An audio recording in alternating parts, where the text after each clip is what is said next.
দর্শক বন্ধুগণ, ভিডিওটা অবশ্য ফলো থাকবেন, গুরুত্বপূর্ণ কথা দেখেন। এই মালদ্বীপে আইসা লক্ষ লক্ষ টাকা খরচ করে কি বিপদে আছে।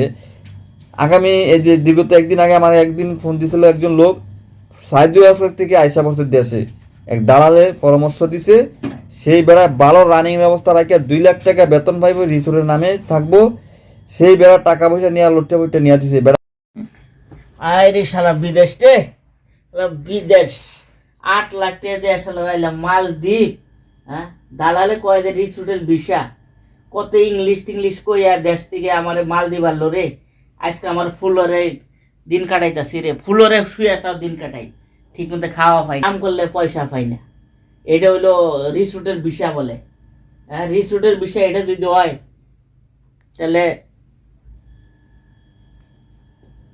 ভাই, যারাই অনকালা দেশ থেকে মালদ্বীপ আসার জন্য চিন্তা ভাবনা করছেন, কোনো দালালের খপ্পরে, দালালের মিষ্টি কথায় কোনোদিন এই মালদ্বীপ আসবেন না ভাই। আমার মতো নয় কিন্তু এরকম ভাবে ফ্লোরে শুয়ে থাকা লাগবো ভাই।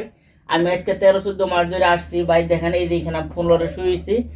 দালালের মিষ্টি কথা বলতে কি, এই মালদ্বীপ এমন একটা দেশ আপন বাইরে চিনে না, বুঝছেন নি? এ তো দালালের মিষ্টি কথায় জানি মালদ্বীপে আসুন না।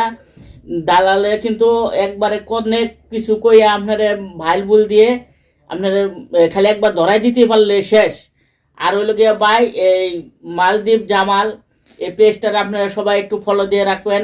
এ কিন্তু সত্যকারী ঘটনায় এ তুলে ধরে, তো সবাই লাইক কমেন্ট শেয়ার করে এর একটু পাশে থাকবেন।